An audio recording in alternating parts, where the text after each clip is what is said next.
Welcome back to another policy debates, and this time around we have the top and the captain of the ship, that is the presidential candidates that are vying under the SSA Student Council. So this time around, as we all know, they say that the council is as good as the president, and if you have the right president, then you have the right council in place. If you have the wrong president, no matter what you fit further, the council will not work. So therefore, the science students, you have the opportunity now to select the best candidates that is going to lead. And this man is not only going to be the head of the council, but he is going to be the custodians of your constitution and also the man in charge of your financial transactions and your account. He is going to be part of the signatories that is going to be responsible for your affairs and also to make sure that all the ministers implement their campaign policies and program. That's why today we have the two candidates that are vying for the presidency under the SSA Council. So now we will give them opportunity to introduce themselves and also ask them the questions that we prepare for them. And your job is to watch, listen carefully, and vote for the right president. And then I want you to vote based on the policies and programs that they are going to say here. Don't vote based on who you know or based on the camp or is my friend. That will never take the council forward. But the right candidate, the right president will lead the council to the next level. So here on my immediate right, I have a honorable that are vying for the position of the presidency. I would like him to introduce himself and talk about his track record and the team or the camp he is coming from. So, Honorable, you can. Thank you, Mr. Fati, for giving us this opportunity. Thank you, Fine TV, and thank you, my opponent, Mr. Alisar. My name is Mohammed Lamin Sedi, widely known in the world of SAS as Prof. That's the only student prof as far as SSA is concerned, a name that I acquired not by accident but by constant dedication that I render the constant dedication and services that I render to the SSA students. Going through my educational track record, I do not follow the trend that many does because I started with Quranic religious education, that is Quranic. I did that at Basori. From there, I went to Sanyang's lower basic school where I did my primary education and also graduate there as one of the best graduating students. I then proceed to presentation of Mary Basic Cycle School in Brikama, where I also man in various leadership positions and also serve as a senior prefect in the year 2019. From presentation of Mary Basic School, I then proceeded to Masrul Senior Secondary School, where I also serve in many leadership portfolios. I serve as a senior prefect in 2021 and also the first ever head of language prefect, commonly known in the world of Masrol as vernacular prefect. I was the head of that committee. That's the prefectorial committee that tested my resilience and also my patience as well, because you can imagine how difficult it is to manage language or control the speaking of vernacular in high schools. Also in Masrul, I represented my schools in various inter-school competitions across the country. One of them was the staged by the mathematics unit in 2022 in commemoration of Pi Day, in which I represented Masrul Senior Secondary School together with my colleague Ibrahim Ajain, who is currently a final year mathematics student and also serving as the chairman of the mathematics unit. Now, from there, coming to the University of the Gambia, I was one of those few students that started tutoring and helping students from the very first day they stepped their foot in the walls of the University of the Gambia. I have assisted students in all courses across all units in our department, namely physics, chemistry, biology, and also mathematics as well. So currently I serve as the chairman of the biology unit and also serving as a co-opted member of the 20th Executive Council, where I work directly with the second highest office as far as the 20th Executive Council, that is the office of the Vice President, which shows that I have an in-depth experience and knowledge of council, how the council operate, because I work directly with the office of the Vice President, which is responsible for the internal administration of the association. I also serve, I'm currently a graduate of FKF Leadership Academy, which on ethical leadership and also conflict resolution as well. And I also serve in various committees as well. I serve as an organizing member of the recently concluded Science Week, and also a research participant or a research committee member during the SARS nationwide tour, and also part of the speakers of the SARS nationwide tour as well. So these are some of the track records that I have, and I also attended a 1 week long training on team management, ethical leadership, and effective communication in 2026. This was a training that was staged by the Solution is Salvation Coalition as well. So these are some of the track records that I have, and then it's great to be here with you. Great to be with the students of SSA. For indeed, SSA deserve the very best. Thank you, Mr. Fat. Thank you, Honorable Sedi, for that wonderful introduction. And now to the candidate on my left-hand side. Honorable, you can introduce yourself to SSA students and also your party. Thank you very much, Mr. Fati. Greetings, everyone. Greetings, my opponent, Mr. Mohammed Lamin Saidi. And greetings to the students of the SSA. It is Ali Sar here, presidential candidate for the most progressive, the most visionary, and the most dynamic team, Team Scientific Innovation, a team that has set standards over the years. Now to take you through my academic journey, I enrolled in the kindergarten Mulheim under Ruh at Marakisa, where I started my formal education from. It's a German-owned school. Then I went to the Marakisa Lower Basic School, where I did my primary level education. From there, at age 8, I became the head of a classroom. I was made class prefect. Then age 9, I became a school prefect, a leader at a school. At 10, I was a leader at a school again, a school prefect. Age 11, I was school prefect again. Then age 12, I became head boy for the first time. And then I went on to becoming head boy 2 more times, making me 3 times a head boy, something not every leader within the university community can say. In between, I have served as a school prefect a couple of times, just as I have mentioned. I have been a school journalist at Kitty Upper Basic School. I graduated as best student at Kitty Upper Basic School. I was champion of the regional French debate and language competition for pilot schools at the same Upper Basic School, and I was also champion at a debate competition organized by Unity when it launched its extensive branch around West Coast here. So yeah, from there I went into high school, and then like I said, in between the 3 times I was head boy, I also served as an executive member of the Science and Math Club at St. Peter's Technical Junior and Senior Secondary School. I am currently a certified and diploma holder in information technology. I volunteer with the Give Back Foundation Network, where I serve as evaluation and monitoring officer. I am a certified on-list hack facilitator, where I learn problem solving and also the skills to identify problems and also prototyping. I am currently the Deputy Finance Minister of the Science Students Association. I have served in the Executive Council over the past year. I have also served previously in the Mathematics Unit as Secretary to the Chairman and also the Secretary of that committee. I have participated as an exhibitor in the in the Science Week of 2024. Uh, Also, I have been in the organizing committee of the past Science Week, that is Science Week 2025. I have worked in the committee for finance during the SARS Nationwide Tour 2025, and also in the central organizing committee of the SARS Nationwide Tour 2025. These are just some of the things I have done over the years.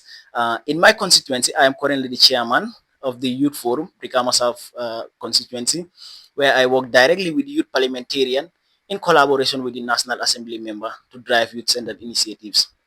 So this track record have prepared me over the years for moments like this, and I believe I am ready to take the lead and also drive the association forward. I present myself to you as the most experienced, the most qualified, and the most administratively exposed presidential candidate as far as this year's elections is concerned. Thank you very much, Mr. Fari. Thank you, Honorable Sar, for that wonderful introduction. Now to Honorable Sedi. Honorable, you are vying for the most powerful position under the council, and we have 11 different positions. What motivates you to vie for the position of the presidency in 2 minutes? Thank you so much, Mr. Fati. This is a great question.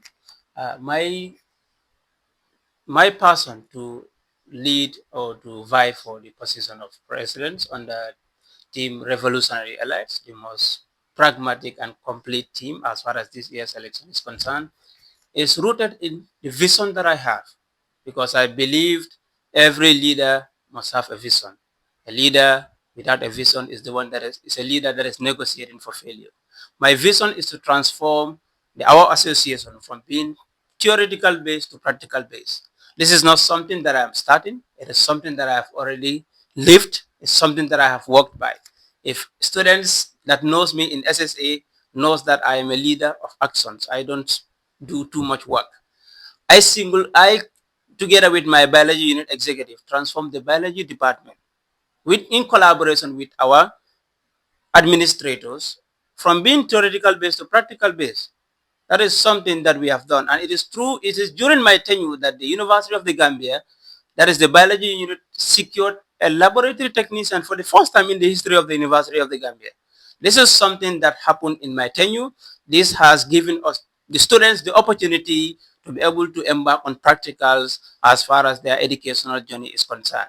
So my leadership approach or my leadership vision is to ensure that we bridge the gap between theory and practical to ensure that every student in the University of the Gambia is trained on practical basis of the theories that they have learned in class. This is something I have done as the chairman of the biology unit, and also something that I did together with the students, not just allowing the students to be there. I do it with the students. It's because trust is not built on posters, it is built in field. You have to be in field with the student, be in every step with the student to ensure that they get the necessary support that they need or require. Thank you. Thank you so much. Honorable Sir, the same questions to you. There are 11 different positions at the council, but you decided to go for the presidency. What motivated you to go for that position? Thank you very much, Mr. Fadi. I will just make this one short. It's a commitment to serve. I'm not doing this for my CV. Alhamdulillah, I am one of those people who started holding leadership roles since I was age 8, like I've already said. So this is not about me building my resume, but it's a commitment to serve and to elevate the Science Students Association to the level that we deserve. And this is rooted in not just my ambition to serve, but to transform, to build an association that works for all. And I stand to be the only candidate as far as the presidency is concerned who have interacted with all students in our department across all levels, because I have served in the executive council where I work directly with students and I have the ability to create conversations with them. And not just that, but also I have served previously within the mathematics unit where I work with students literally in that department particularly. So I have served from outside of the executive, and I am currently serving in the executive. So I have the deep understanding of the needs of the students, and I know the opportunities that lie out there. So I believe with that, I am the most qualified person and also the most committed to bridge the gap between the opportunities and the challenges we face. Thank you. Thank you so much. Honorable Sedi, I will give you the opportunity 2 minutes to convince your brother here, Honorable Sar, because the position you are vying for is the only one between you and that position. And then next Saturday is the election. So I'm going to give you 2 minutes to convince him to withdraw so that he can go for unopposed and become the next president of this Science Student Association. In 2 minutes. Yeah, thank you so much for that opportunity. I think as far as this election is concerned, we are just waiting for the polls on Saturday for formality. Because as far as things is concerned, this is student leadership. The University of the Gambia Science Students Association students, they are not asleep. For you to be able to lead students, you must provide service to them. You don't need to be in power for you to be able to serve your student. And this is something that I have done. Leadership or rising to the position of president is not something that is built overnight. This is a trust that I have worked on. It's a service that I have rendered to the students of the University of the Gambia Science Students Association. Every student in the world of SARS, or particularly SSA, if you have not heard of the name Prof, you've seen the face. This is not something that I pick outside. It is something that I have worked for it. So I will advise my brother, that is Mr. Ali Sar, to quietly or courageously step down to ensure that we have a common goal because I believe I have a very good position in mind for him, which is, of course, not president. It is something that is really going to be a very lucrative one for him because, as far as I'm concerned, I am the incoming president of the 21st Executive Council. This is not something that is, because leadership is something that is not just built overnight. It is something that you have to work for. And this is something that I have worked for. I have built the trust. I have provided the service. And this is the right time for the students because SSA obviously deserve the very best.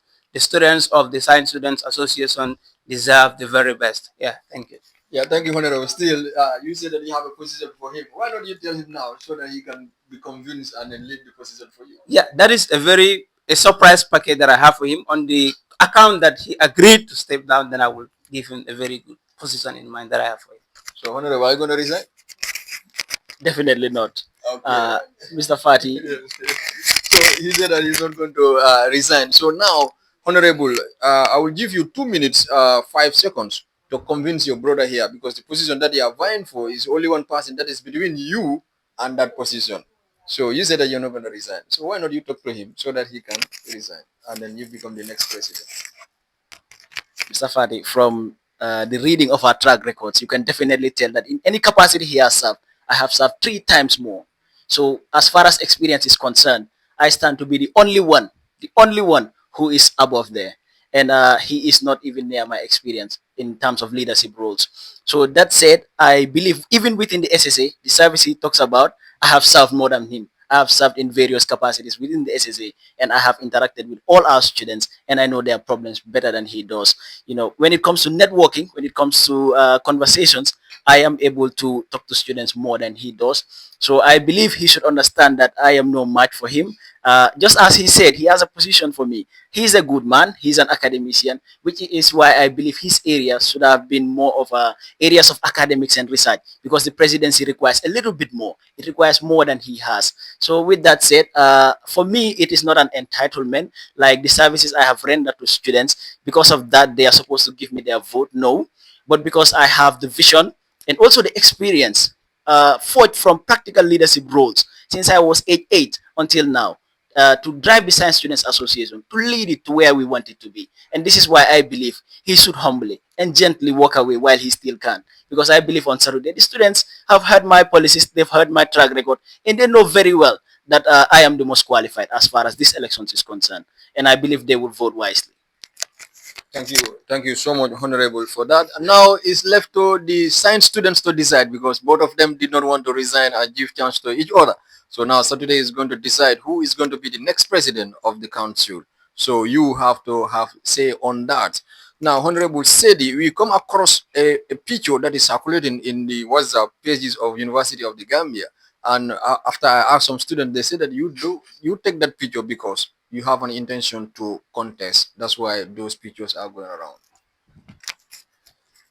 Thank you so much. I will. For that, I am not sure because that is not a picture that maybe I have come across. Because for me, since as I said, my service to the students of the University of the Gambia Science Student Association do not just start today. I have started serving the University of the Gambia Science Student Association even without knowing there's an association that existed. In my first semester, I started assisting the students, even not without knowing that there is something called Science Student Association. Because all that I do, anyone that knows me in person knows that what I do it passionately. I do it with open-minded. I don't recognize where you are from. I don't recognize which camp are you from, where are you from, what is your name. As far as the service is concerned, I am always open to assist and help the students of SSA. So I think that is a great misinformation, and anyone that knows me in person will definitely tell that is a very great misinformation that has been rendered to you, because that is definitely not Mohammed Labin Sedi. That is the only student prof in the world of SSA. This is something, as I repeat, it's not a title that I just picked. It's not a title that anyone can just gain overnight. It is something that you have to work for. It is a trust that you work for. So just taking a picture for political gain, obviously that is not Mohammed Lamin Sedi. Thank you. Yeah, thank you. We all had that, and the video is around in the WhatsApp. Then later we will use the social media and then share with the rest of the students of the science association. Now to Honorable Sir, the same question, we come across your pictures and then students say that you took that picture because you have the intention to contest for this election. That's why those pictures are going on. Thank you very much. I believe the question itself is flawed or it is politically motivated because those who know me know very well that I'm not a fan of pictures. During the Science Week, in fact, I had applied to be a speaker and I was accepted, especially as a council member. I had the opportunity to speak. However, when I saw the way people were acting and then all of that taking pictures, I refused to be a speaker. Now that I understand why all of these pictures were taken, I wish I had taken any.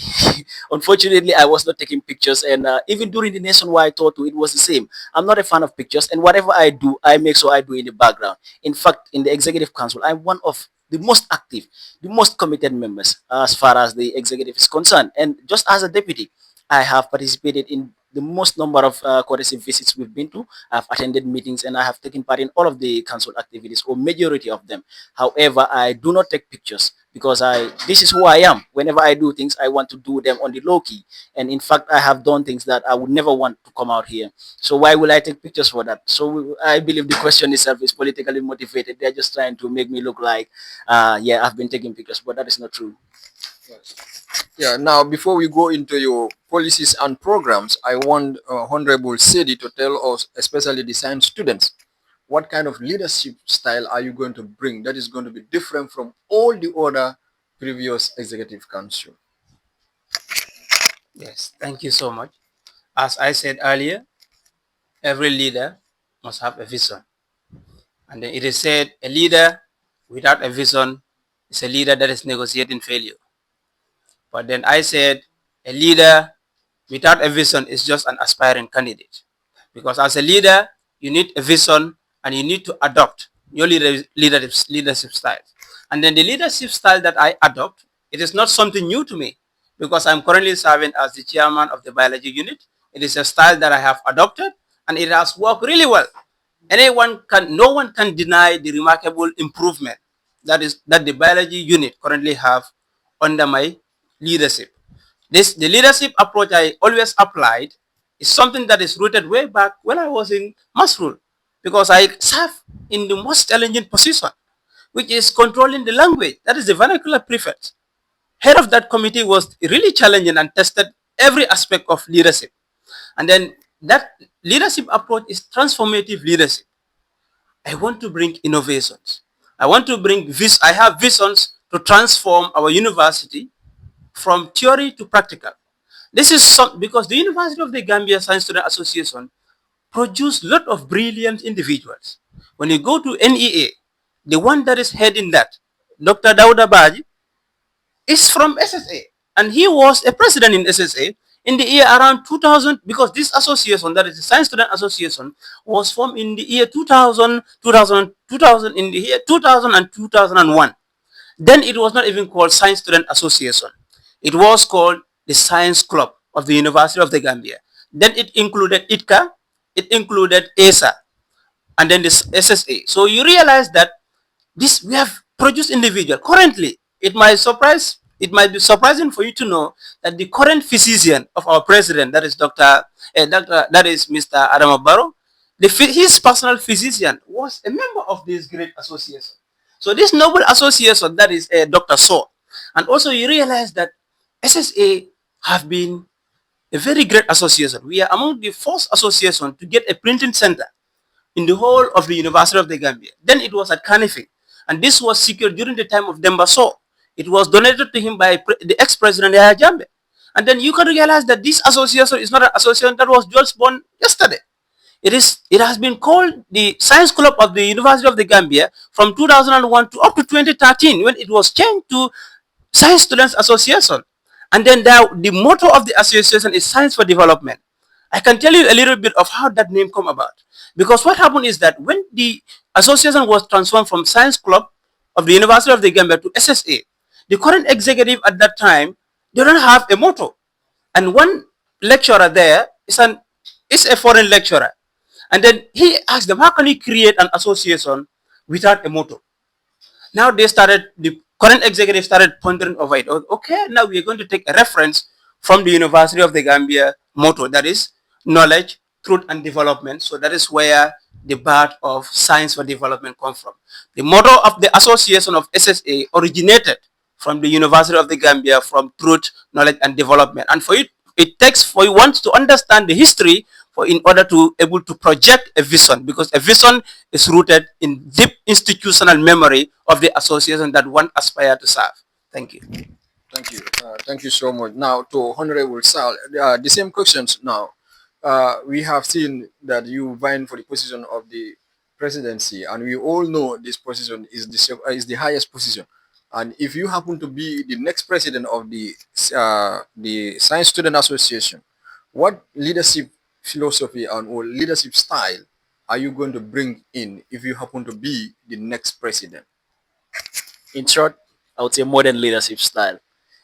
I happen to be the one who have served in several leadership roles where I have transformed departments or organizations or institutions totally into, ready and transformed institutions.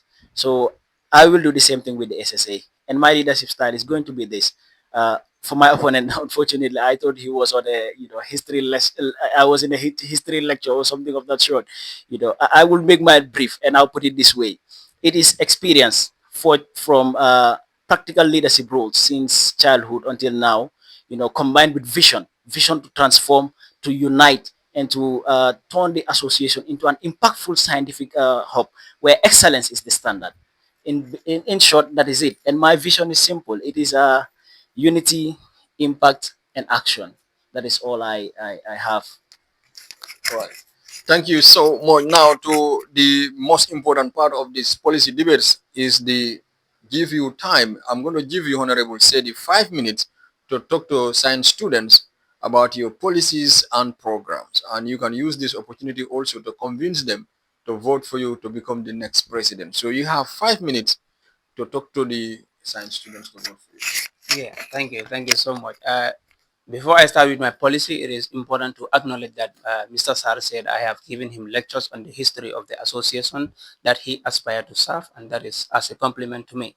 So to begins with my policies, because I have interacted with students as a seasoned tutor in the Division of Physical and Natural Sciences, and also as chairman of the biology unit, and also a co-opted member of the 20th Executive Council. So this has given me the opportunity to interact with students, to know their problems, to know their needs. So each and every policy that I crafted is out of experience that I have with the students. So one of the policies that I have is the first ever initiation of 40% semesterly scholarship for the students of SSA. The next policy that I have is the first ever creation of UTG SSA Research Hub. Next on my policy that I have is to strengthen industrial exposure through internships and attachment. And then the next on my policy also is to advocate for the advancement of practical learning across all units.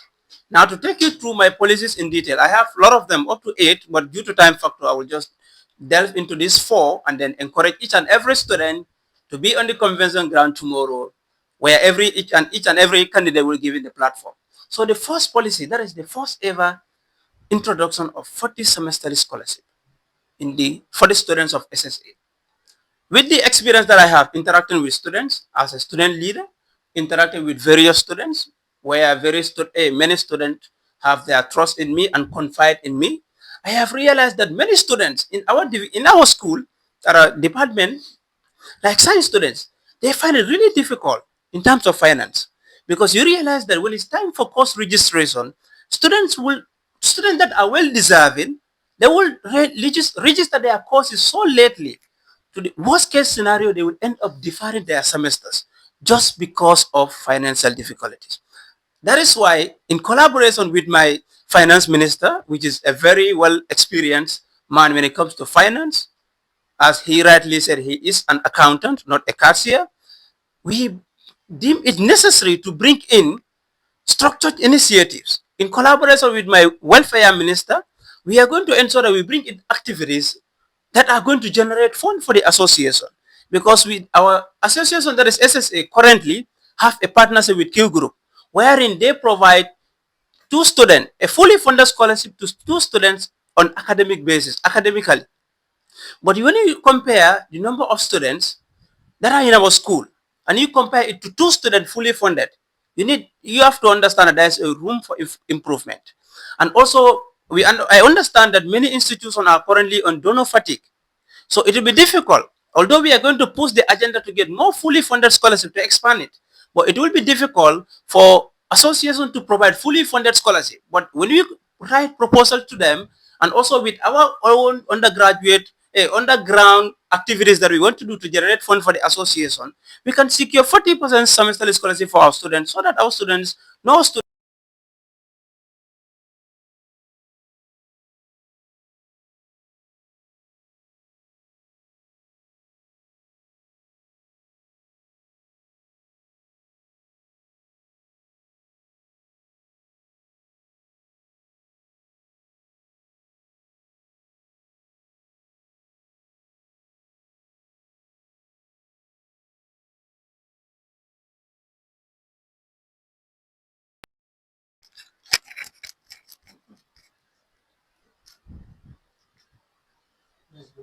Yes. Next on my policy is the first ever creation of UTG SSA Research Hub.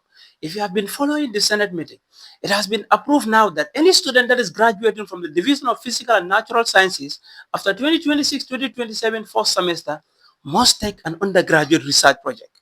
Now there is a big question. Where is the capacity? The number of students compared to the lecturers is unmatched. What I intend to do in collaboration with my education and research minister is to ensure that we create an avenue for our students. That is where this UTG SSA Research Hub come into play.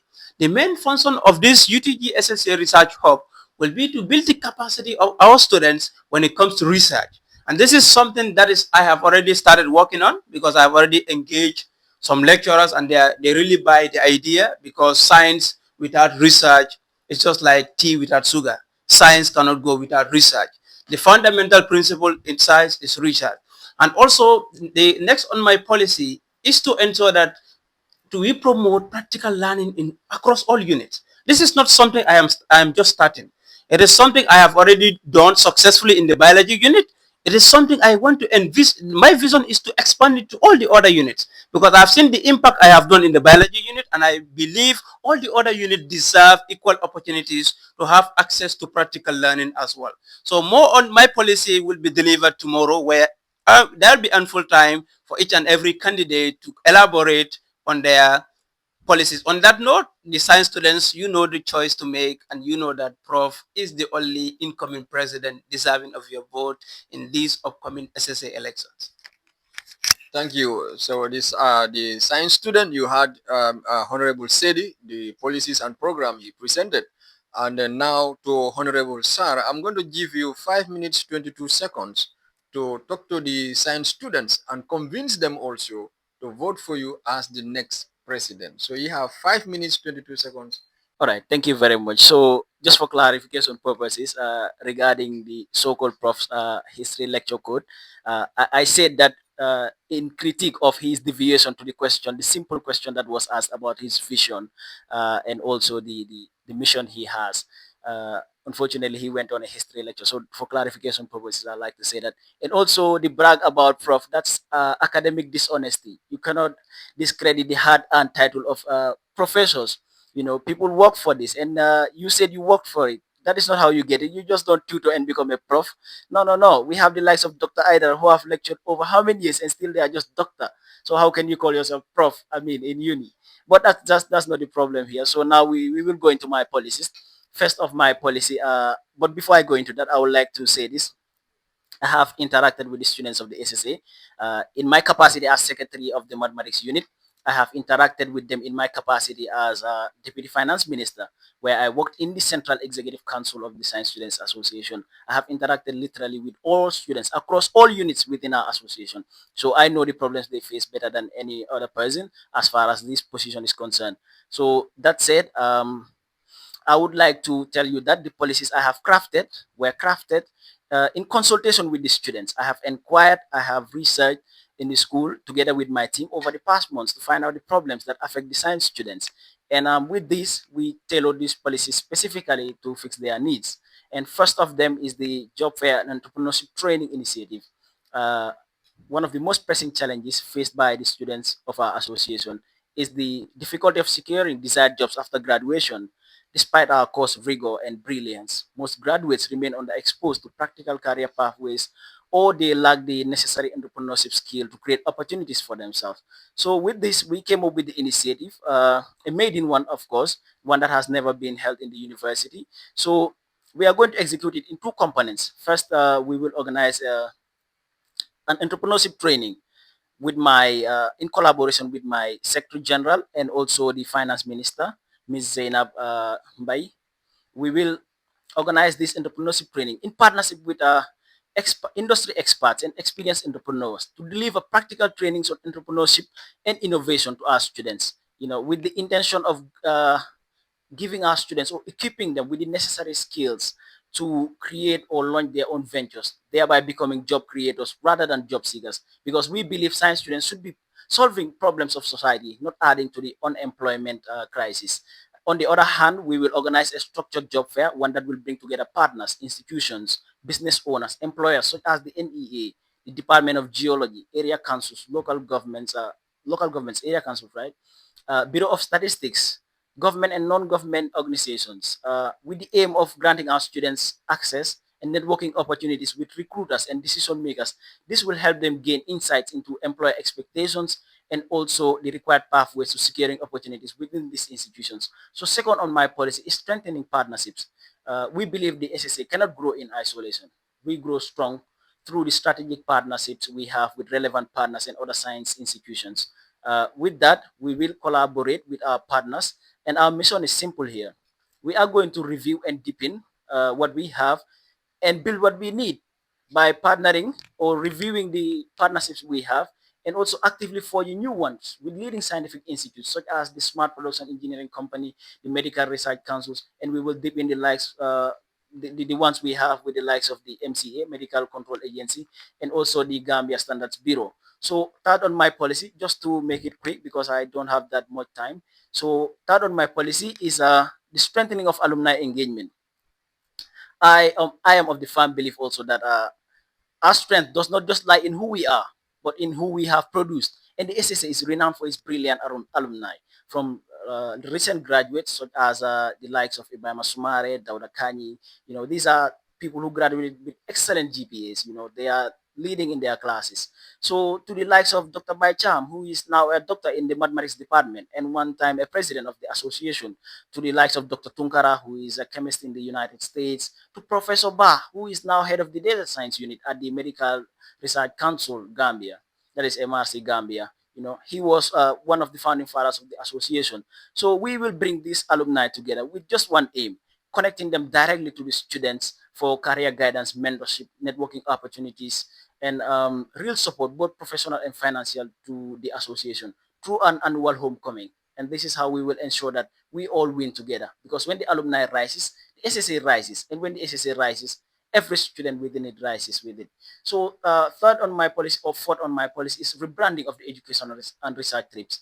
This is because we believe science students should be more practical focused rather than just theoretical based learning. And this we are going to do by rebranding the educational research trips we embark on, whether locally or internationally. We will ensure that when students go to these trips, they are not only exposed to practical lessons in the institutions we go to, but they are led and guided by experts, and they will be grouped based on interest. So we will brand the trips, ensure that they are transformed from mere passive tours into real practical experience trips or practical trips. Sorry. So fifth on my policy is the expansion of internship opportunities for our students. And on that note, I thank you all for your kind attention. Thank you so much for that. And now we all had their policies and program from both the presidential candidates. Now it's left to the science students to decide who is going to be their next president. Honorable Sar, this question goes to you, and the same thing will go to Honorable Sedi. We all know in learning science, it cannot go without practical. If you happen to be the next president, how are you going to convince the university administration to provide all the labs that the science students need, but not only this building, but with a full equipped equipment that the science students can use to do their practicals. Thank you very much. So, because I am the most administratively exposed, I know already uh, efforts have been made to equip the laboratories to the satisfaction of the students and also their course requirements. We also know that the mathematics students need a laboratory, and I have pledged to pursue this with management and especially the faculty to grant us a space for a laboratory. And with our partners, when I strengthen these partnerships, I know in the Gambia we have the National Development Plan, and most institutions have their social corporate responsibility budgets. So through this, we will persuade partners to equip this laboratory, but not just them, also the university management. And like I said, with efforts that have been made regarding the laboratories, I know currently that the current council, which I am a part of, we have written to an individual uh, through dean, or sorry, the head of our department. We have requested materials we need, and with the support of an individual at the Medical Research Council Gambia, we have secured these materials somewhere in the west, and efforts are on the way to ensure that these materials get to the University of the Gambia. And with regard to practical learning, I am one of the people who established the research team for the mathematics unit when I worked there as secretary. So you see, my commitment to practical learning is just apt because we established that research group. Although we did not publish the work, but we have engaged the HOU who directed us or attached us to Mr. Maron to guide us through this research. And we already started work, and we made great progress with this work. Although the paper was not published, but this is something that is done, and the evidences are there. They exist because still now we have our group, and now we know that we have made efforts to at least transform the mathematics unit into a practical based unit. Thank you.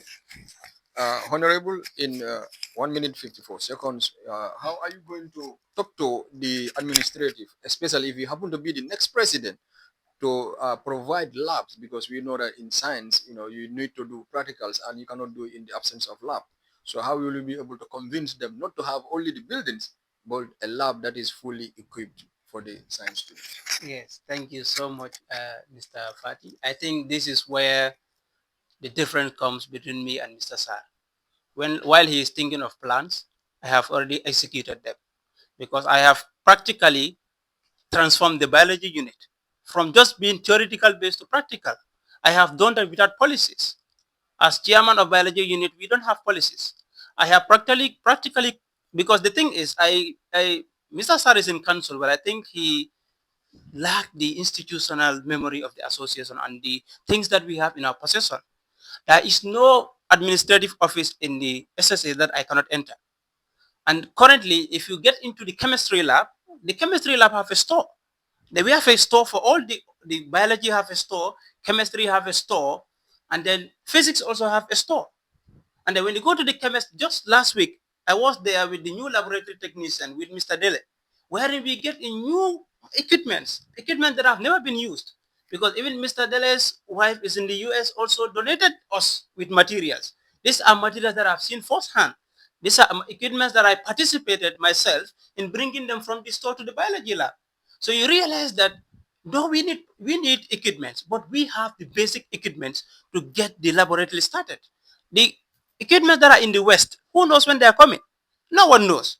We have to get used with the equipment that we have. When they get into the biology unit, the biology lab right now, we have the water baths, we have all we put in the ovens. These were things that were available. There are a lot of equipments that we have in our possession. All that we need is to follow up, make the necessary engagement so that the student get to work. We cannot just wait for equipment that are coming from the US. We have to do with what we have. The little that we have is what we need to use to utilize.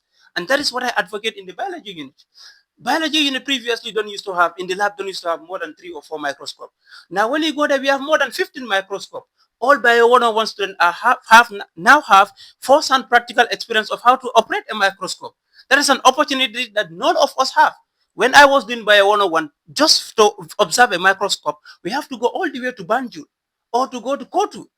But this is an opportunity in collaboration with the management that I presented to the students. Students are now able to do this firsthand. Just next week, we already scheduled a practical that is going to be for the final year student, for them to be able to do bacterial culturing and all that. These are things that I advocated for, and all the reagents as we speak are already currently in the lab. All that is needed is to the day for them day to come, invite the final year student before they leave and get to the industry. They have a basic practical knowledge, and this is something that is going to be visible as soon as next week Wednesday. Thank you. Now, this question from the general student, especially science students at the University of the Gambia, they said, let me ask both of you this question. They said, now, if you happen to be the next president, Honorable Sedi, they said that there are some lecturers at your school, that is School of Science, they don't give out grade. No matter how you try, they will not give out the grade that you deserve. So, what plans do you have for that type of lecturers that are not giving out the grades that the students deserve? Yes, thank you so much. As executive council, when voted into office, the first mandate that we will do is to have a meeting with the unit executive, with the faculty, that is the lecturers. So we are going to gather all information from students, all queries from students, and also present it to them in a more respectful way, because these are people that are teaching us. And I also realize that when you look at the educational curriculum right now, I think students also need to do more, because what happens sometimes, students are already discouraged even before they start a course, because Mr. X did a course, run away, come back for the test and did not do well. They said, hey, don't do this course with Mr. X. No matter what you do, you will not get anything. So you know the mind, the way you program your mind. If you program your mind that me, I cannot do anything, obviously you'll not be able to do anything. So I think in this we need two collaboration. We need the collaboration of the student to study more, and then we also need to plead with the management, because we can only plead with them to be linear with us, not compromising the academic integrity. So what we are going to do, I encourage our student, our fellow student, attend tutorials, read, do your best. Then as your representative, we engage the management, lay out your complaints to them, and I believe this issue will be resolved. Thank you. Still, I will go back to Sir, but before going there, now, if you happen to go to a class and the lecturer tell you outright, first day, first lecture, A is for God and B for lecturers, so definitely you know that the students is going to settle for what? I think C and I think what happened, if it was me, I will settle for A plus, because what matters is the mindset. Because for me, any lecturer, I don't listen to people saying this lecturer is difficult. I never settle for less. Any course I entered, you know, my Mr. Sar was saying, it's a not prof. about, it's not about you, Yes, but the student. yes, because I have to talk from a personal experience. Because for me, what I realized that there is so much power in positive mindset. This is something that have worked for me, and I believe if each and every student adopted, is going to work for them as well. Develop a positive mindset in any course that you are approaching. With positive mindset, you can do anything. Impossibility, even impossibility, have possibility in it. So we just have to be ready, face up challenges. As science students, we face up challenges, and then they ask their representative. We link with the lecturers to ensure that we have a smooth coordination between the students and the lecturers. Because without lecturers, there is no students. Without students, there is no lecturers. So the collaboration is here. Thank you. Honorable Sal, these questions that I asked is from the student. They say that there are some lecturers at your school, they don't give out grade. No matter how you try, no matter what, the desired grade or the grade that you deserve, they will not give it out. They said, let me ask you now, if you happen to be the next president, how are you going to tackle this problem? Thank you very much. It amazes me how my opponent here deviates every question you ask. At some point, you have to ask him to give you back the microphone because he kept deviating the questions and then, yeah, kept on talking over time. Yeah, but that is not a problem for me. Yeah, with the great issues, we are very aware of the complaints of some students. I have heard first-hand complaints from certain students, not just them, but when I saw the graduation list for a particular major area, I noticed that there was no distinction. And these are not students who are not brilliant. Every student within our association is brilliant, and that is why they made it to the DPNS. And I think we need to look into it. But as a certified onlys hack facilitator, I must make this very clear that we will have to look into the problems, where the problems lie first. And then it is tradition that whenever a new executive council comes into office, and this also I have known because I am the most administratively exposed one. Yeah, so we will meet with the HOUs and also some of these lecturers. And when we meet with them, we will raise these issues to them, and then we will try to find out where the problem stems from. And when we know the problem, then we will start working on solutions towards mitigating these issues, because we believe our students deserve better. And although we would not compromise the integrity of the academics of our department, but also we want to grant our students and recognize their excellence. Thank you so much. Now, both of you, one is going to be the next president, and the students are going to decide it on Saturday by the grace of God. So now, student, is your turn to make sure that you vote for the right candidates so that you can have the better president and the council. Now, to Honorable Sir, if you happen to be the next president, you are going to be part of the signatory to the account. How are you going to make sure that all the dollars of the Science Student Association is counted for, and the finance minister is not going to overuse or bring a budget that is not realistic? Thank you very much. So, as Deputy Finance Minister, I know very well how finances work, and also I have served in my district as a Deputy Treasurer. So, these are qualities that a leader needs, especially a president. You need financial knowledge, you need technological knowledge, and also you need practical experience on leadership roles. And this is where I stand out in as far as this election is concerned. You know, so with that said, budgets first of all are sent to the finance minister, and the finance minister does his vetting. He always has a for an organized and structured finance ministry, you need a specific unit called the budgetary unit that will be reviewing budgets to ensure that these are prices that are actual on the market, and also they are reasonable. So with that, the finance minister will deduct a conclusion or a final budget for approval from the president. So when I become president, no budgets will be inflated. In fact, whenever if, the finance minister approves a budget and sends it to me, I'll ensure that I review these budgets thoroughly before approval. And also with the internal audit system, working in the finance ministry over the past year, I know very well that we undergo auditing every month. So with that, we will ensure that auditings are proper and timely to ensure that there are no lapses as far as the reports are concerned, until the Congress is come, and then we will do the overall auditing of the entire executive and also the finance ministry. In this way, we can ensure the integrity of the financial status of the council.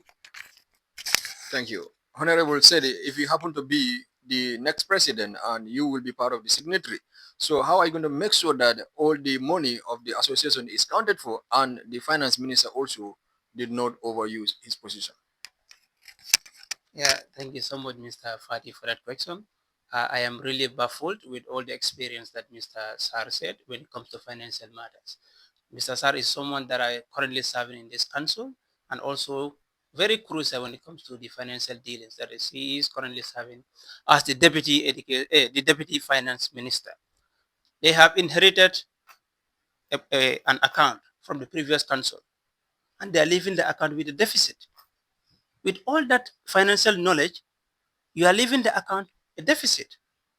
We don't call that knowledge anymore, because a knowledge should be able to produce something. It should be meaningful. A knowledge that is not meaningful is just like read and pass. Because the main reason we acquire knowledge is to have an impact of it. If you are not able to produce or use that knowledge to provide a meaningful impact, then it has no use. Now, when it comes to the financial accountability, the accountability is something I don't joke with. In collaboration with my finance minister, who is very experienced when it comes to financial dealings, we are going to ensure that we bring in structured initiative in collaboration with the logistic minister. Also, we have to bring back SSA. We have SSA used to sell branded books that provide revenue for the association. We are going to expand this.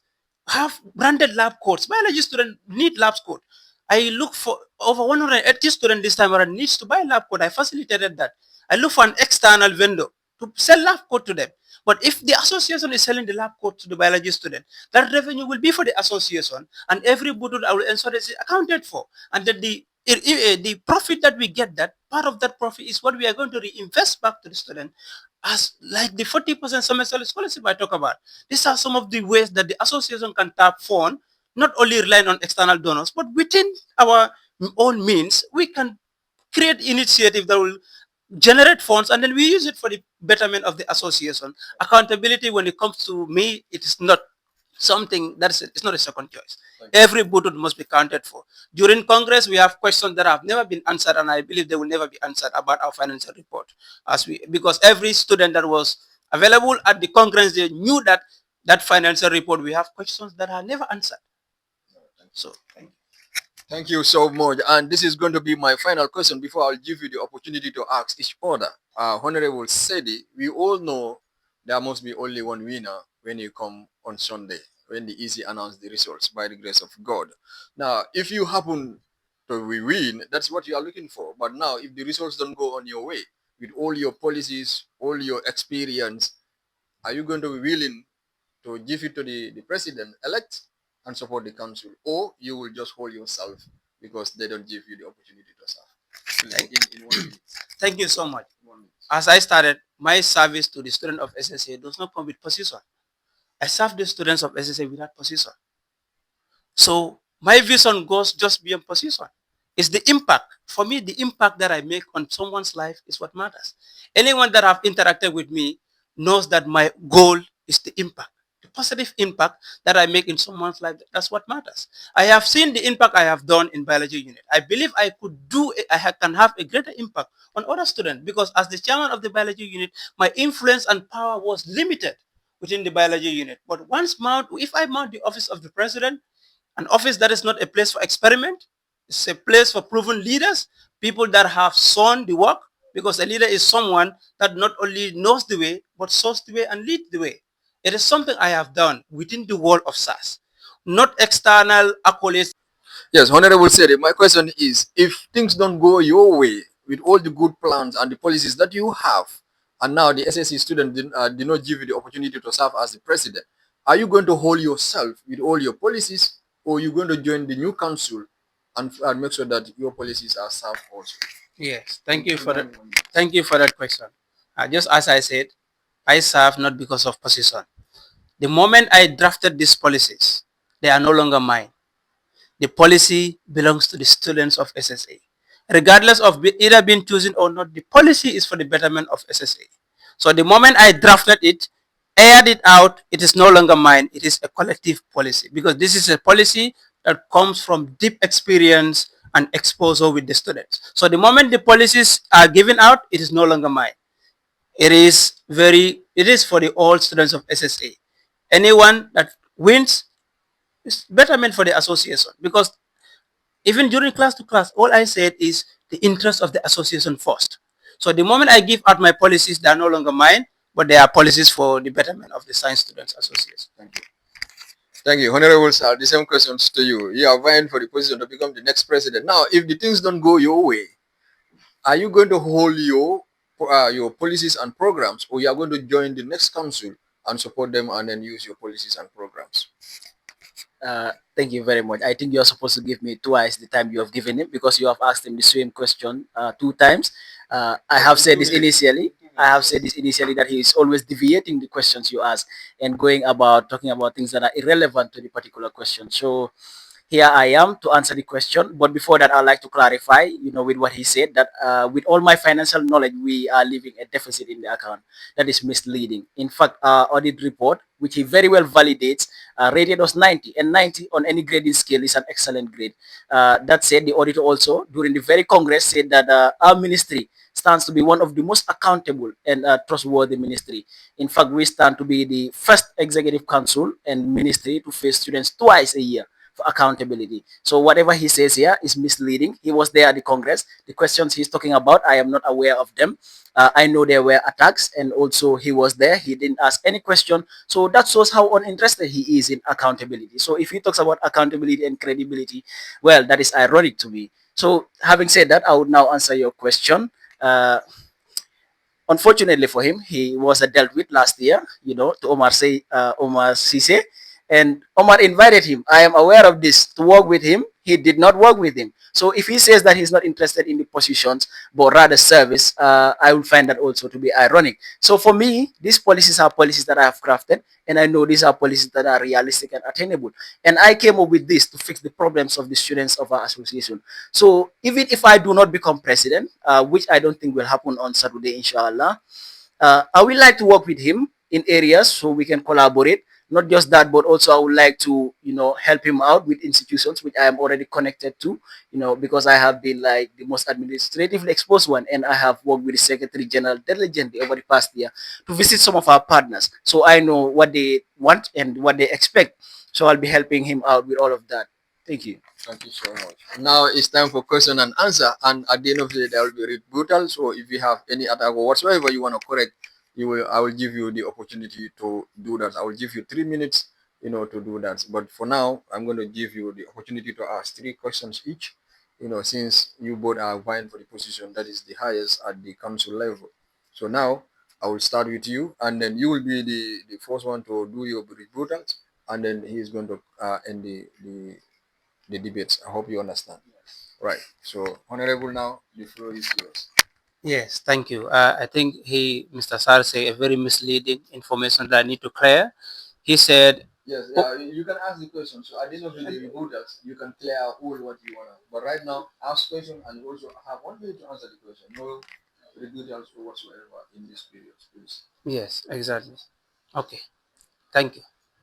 My first question will be, as a council currently, we know that the council is currently in the balance of the council currently is in deficit.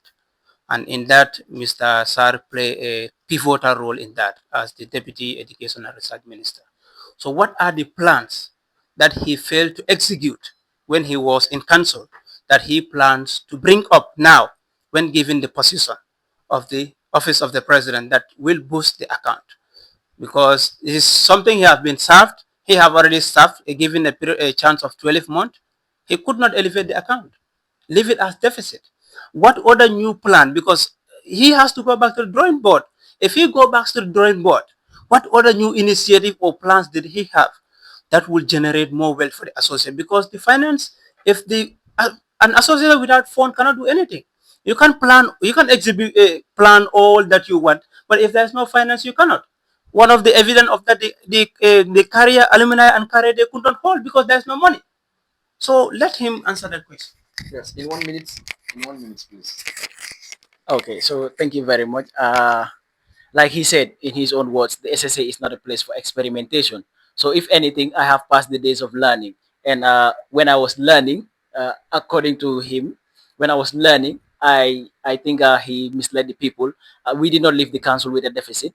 In fact, we were supposed to leave the council with a lot of money, over 100,000, when we found $85,000 is only in the account. So with the Dakar trip, every student within our association is aware of the emergencies that we faced, and we start to be the only ministry or the first one to implement the membership due payment. We also came up with initiatives, fundraising initiatives.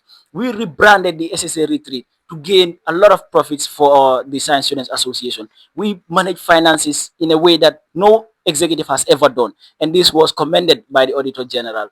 And this is proof of what I have done. So whatever he says here is inaccurate. And already we have about $90,000, which is not a deficit as per what he says, with the pledges that are made by Ministry of Defense if that money is paid. Thank you. Now it's your turn to ask. All right. So my question to Mr. Sadie, because I don't want to call him Prof, which I think is so called. So my question to him is, you know that SSA is a very privileged school, right? One of the most privileged school across the university. Over 80% of our students are currently under scholarships, fully funded scholarships. We have, however, departmental transfer and a few students who are not under scholarships. And during the 19th Executive Council's tenure, they were able to secure fully funded semesterly scholarships for these students. And during the 20th Executive Council also, we have done the same. So why are you so unambitious to lobby for fully funded scholarships for the students rather than half, not even half, I mean less than half, 40% scholarships for our students? That's a question I want to you to answer. Yes, in 1 minute, please. 1 minute. Yes, thank you so much. This question from Mr. Sar clearly shows that he is unaware of the realities on ground, because MRC Holland is providing scholarship to students, but they only provide scholarship to students that graduate from firstly from high school, and they are a range. Right now, if I graduate from 2021 and I want to apply for MRC scholarship, I will not have. So we still have a lot of students in our school. A research is been conducted by one of our students by the name Geneva Sawana. She in fact saw that evidence that about 80% of our students still struggle with financial difficulties. This is a research that she has conducted. So that shows that Mr. Sar do not really know the reality on ground. We still have many students that are finding it so difficult to find scholarship. Now, 100% scholarship is something we are going to advance for, but we have to look at the realistic nature of a policy. The policy have to be realistic. I cannot confirm to you, a UTG student that I will give you full scholarship as a student.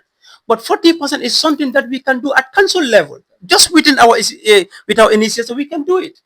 So I'm not just banking on external. That's not in my control. What is in my control is the 40% is I have a structured plans, activities that I will execute that will gain or that fund to be used for 40%. Now, it's your turn to ask your second question.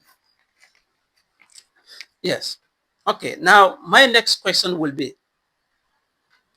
Mr. Sar claim he's the most administratively exposed individual, giving us track records from primary school or high school head boy, which we know that primary school head boy is just by chance. When you dress nicely, they can just use a head boy. So we are talking about the office of the president. That has nothing to do with start leadership at 8 years. To science student, does that even make sense? Now the question is the responsibility of the office of the president is something that is very, very, it's not a light thing. How did he intend to execute his position as the president in terms of conflict, when conflict happened within the executive council? Because I'm very much aware there's a conflict that recently happened in this current executive council. He was part of it. If he has done any contribution to resolve that conflict, he will tell us. Honorable, in 1 minute, please. All right. So I will clarify before I answer the question. So I like to say financial difficulty is different from the lack of scholarship. So that shows how he misunderstands the financial difficulty students face over scholarships opportunities. And also, I will not say we will provide scholarships, fully funded scholarships to the students. We will lobby for fully funded scholarships for the students of our associations. And already I know people who offer these scholarships, partners. You mentioned just MRC Holland. It's not just MRC Holland. We have the Q group that has offered a lot of students this year scholarship opportunities. We have also Mohast. We have other stakeholders who are granting scholarships, fully funded scholarships opportunities to our students. So yeah, your question about conflict resolution as a certified only SAC facilitator and also someone who has deep experience in leadership roles over the years, I have worked with diverse groups of individuals and I have resolved conflicts that are way beyond the recent conflict that has just happened. So those are the same approaches I'll use. And also with the new constitution that is amended, I will go by that, and inshallah, we will resolve any other conflict that comes our way through any legal means necessary. Thank you. Now it's your turn to ask. It's your turn to ask. Your second question. Yeah. So, thank you very much. This question I would direct back to you because you try to discredit my experience over the years, which I think is necessary to build somebody and personality and who I am as an individual. Being primary school head boy might look irrelevant, but it is necessary because it builds leaders like me. And that is why we are here today. And that is why the students of the Science Students Association believe in me. And inshallah, on Saturday, they are going to cast their votes. So I ask you, apart from the chairmanship role of the biology unit, in fact, which is under an executive who is the vice president, where have you held a role that you worked as the sole leader of that institution or organization, apart from, in fact, that is not part of it. So have you any experience of leading an institution or an organization or anybody? All right, please. In 1 minute, please. Yeah, okay. I like the fact that you diverse your question, whether I have lead institution or anybody. My leadership role have not started in the university, I said. Just a simple basic explanation to that. I tell you, I lead the prefectorial body that is responsible for language in Masru Senior Secondary School. That is just the glimpse of it. And then leadership, my leadership is not something that it's something that I've worked on. I have attended a 6-month intensive leadership program, that is FKF leadership. And then that was based on ethical leadership and leadership in the 21st century.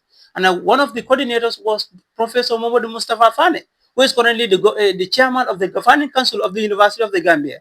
He is the CEO of that institution. He provided us with the top and the most leadership acquainted individual throughout that 6 months. And that leadership was not just theory, it was practical based. That is something that I have attended with students. Many students, and then many students attended that. And then the graduation took place at Carnegie, where Mr. Jha was provided as a guest speaker, and then acknowledged the work that we have done based on the practical and then what we have done. Thank you. Now, this is your final opportunity to ask him. Okay. So make sure that your question is asked. Not difficult ask. What you can, because after here, you're not going to any get opportunity except the recruiter. Okay. Thank you so much. Now, my last question is, Mr. Sar talked about scholarship opportunity for students. I think this is something that is very misleading because in the 19th Executive Council, Mr. Al, there was, when we talk about this scholarship partnership with Q Group, the 19th Executive Council provide a list of for students that are in need of scholarship to apply. Mr. Sar clearly applied. He was awarded by the council just to wait at the latter stage and withdrew. Thereby, the opportunity is lost.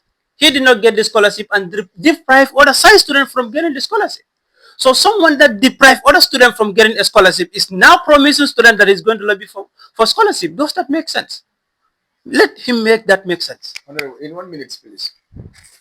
All right, thank you very much. So this question is irrelevant to the debate. However, I would like to clarify that yes, I was a beneficiary of that scholarship. In fact, I would not say beneficiary. I was awarded the scholarship, and then I later turned it down due to circumstances and situations. And also, I had secured another scholarship earlier, which I did not notice until after I was awarded the Q Group scholarship. So I had to turn down one. Then I chose to turn down the Q Group scholarship. I went all the way to the Q Group Foundation, and I ensured that I negotiated for this scholarship to be transferred to another student. And I was assured by Auntie Nima very clearly that yes, I should ask the Secretary General to rewrite again, only to be later informed that the Secretary General did and was informed that yeah, the opportunity was lost. However, this is irrelevant to what he has asked, and I would just go straight to that. Just because I turned down that scholarship doesn't mean there are no opportunities out there. There are very well opportunities that are available to our school. Like I said, we are a very privileged school. And if he doesn't know it, that is because he's not administratively exposed. He doesn't understand the internal structures of the SSA. And he doesn't understand the opportunities that lie ahead for us. And I stand out in this regard. Thank you. Now, your final question, and this is going to be your last question, so make sure that it's tough and difficult. And then from there, you have no other option. Yeah. So clearly he has said the head boy role is something that is chosen because you are just liked. But he said he was head of a prefectorial committee, which is under the head boy's purview. So I don't get why he would even say that in this debate. However, I would like to ask him a simple question, and that is, what is the vision as per the constitution of the SSA? What is the vision of the Science Students Association as per the constitution? Honorable, in 1 minute, please. In 1 minute. The visions for the Science Student Association is simple. Is research, improve research, technology, and grounded our students with the necessary things that they need for the associates, for them to grow or excel in them, in their pathways academically. It is simple, very easy. Research, improve in technology, and develop the nation, because our motto is science for development. Anything that we are to do is to do gear towards the development of the country, because SSA is an institution or an association that can single-handedly turn this country around. Because we have institute, when you go to all these institutions, our students are leading there. It is our students are leading there. Example I give: the personal physician of the president of the Gambia was from SSA.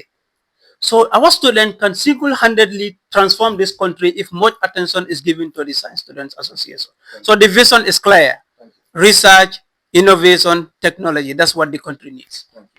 Now, Honorable Sir, I'm going to give you 3 minutes to rebunk and do whatever you want to say, concerning whatever happened here, and also the opportunity to talk to the science students to vote for you to become the next president of the council, and also you use the opportunity to make sure that you become the next. And this is going to be your final remarks. So after these 3 minutes, there will be no other opportunity for you. So you make sure that you use it wisely. All right, thank you very much, sir. So I think the so-called prof is intimidated, and now he has lost his lecturing abilities. I think he was talking basically about the motto of the association as per the constitution. Yeah, so the vision, he needs to study better and understand the vision of the association, because you cannot lead an association when you don't understand the fundamental vision of the association. Before coming up with your own vision, you're supposed to understand what the association itself wants from its leaders. Yeah, so having said that, yeah, to the students of the SSA, I thank you all for following us, and I thank you all for your support. I have felt it. I have interacted with you all over the past couple of days, and it's been amazing, truly. So now I encourage you all to show up on Saturday and do the necessary. In the words of my Welfare and Culture Minister, Honorable Fatima Sane, leadership is not about the loudest voice in the room, especially for the presidency. It requires composure, it requires personality, it requires experience for true practical leadership roles. And this is where I stand out, like I always say. I was leading when he was learning leadership in academies. I learned when I was 8 years old, and now I am ready. I am stepping forward to lead. I am not running for presidency because of the title. I am stepping forward to lead a united, a stronger, and an impactful association, one that recognizes the excellence of every student within it. We are a school full of talent. We are a school full of talent, ideas, and untapped potential. I believe it is time we recognize this, we harness it, and together we rise as one. Me and my team, our vision is simple. It is a united SSA, one that speaks in one voice and has one goal, a progressive scientific institution renowned for excellence. And if you believe in our vision, if you believe in action, impact, and real results, please vote for me and my team. And together, we will build the Science Students Association we deserve. My experience is proof of what I have done. Now, my vision is what I use to lobby your support, to ask for your support and your vote, so we will build the association we deserve. On that note, I thank you all for your kind attention.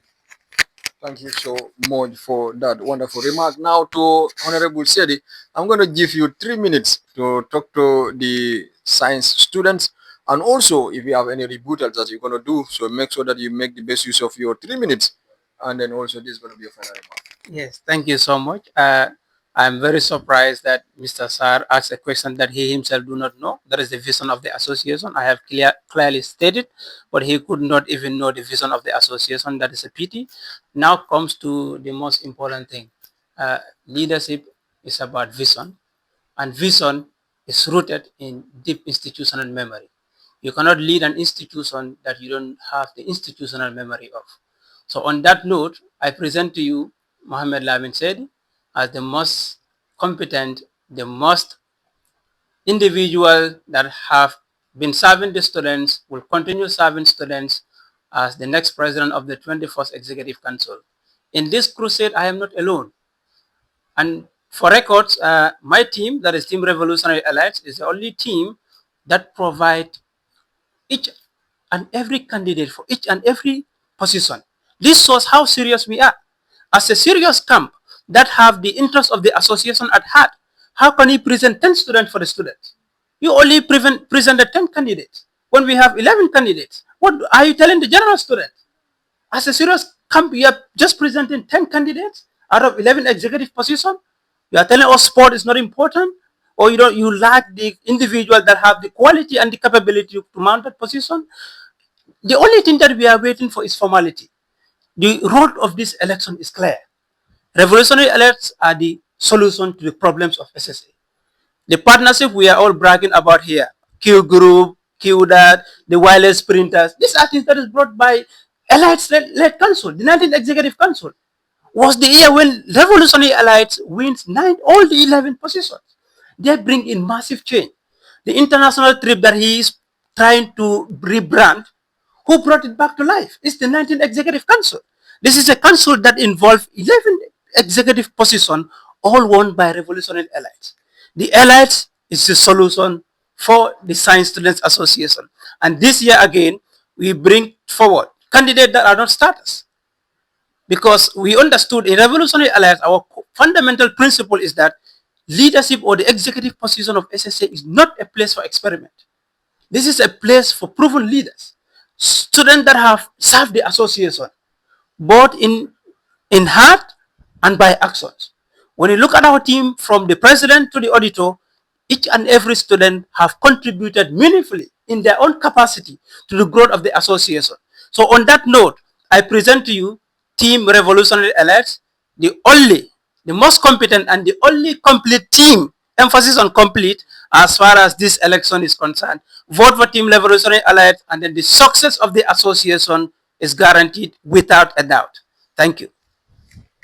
Thank you so much. And that brings us to the end of the program. I would like to take this opportunity and thank the candidates. And now the students, you have to decide who is going to be your next president. And then also thanks to the EASY for giving us the opportunity to conduct this policy debate. So tomorrow, join them at the convention.